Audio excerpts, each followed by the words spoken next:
think defending the environment is sort of maybe becoming our greatest call to arms. We've overdrawn the account.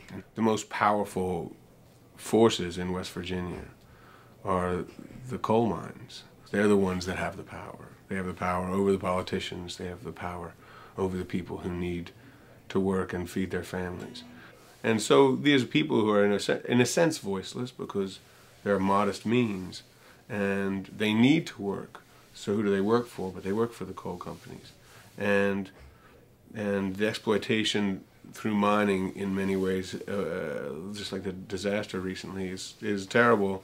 But with the mountaintop removal, it's gone to this whole different level of this sort of aggressive, ambitious destruction of the landscape that they know is wrong.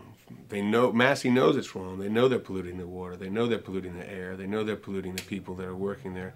And they know they're destroying the landscape. So they're doing it as fast as possible. And it just needs to be stopped because it's sort of unforgivable behavior.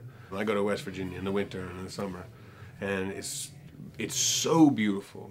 The mountains are so lovely there. It's like no other place on the planet. We allow greed to have the loudest voice far too often, and all too often we let that go on for too long. The sort of aggressive exploitation of the world we know now is an antiquated way of dealing with the world. We know that. Everyone knows that. There's no way that people, the coal companies, don't know that. They know it. They know they're polluting the water. They know they're making the children sick. They know it's happening. They're just going to deny it as long as they can. It's all about profit. Now it's this profit-driven beast that ignores the consequences of its actions because the consequences are only toward individuals, not really toward corporations. They just change hands and maybe change names.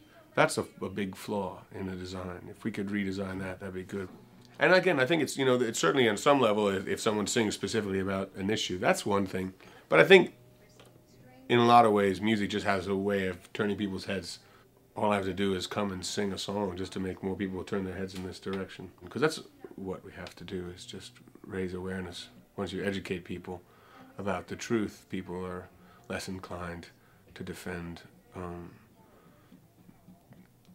disreputable people and practices. But the people at NRDC are the ones that are doing all the work, right? The real work. Wherever there's a battle, a reasonable battle, a balanced battle for the environment, I just think it's okay to be on the right side.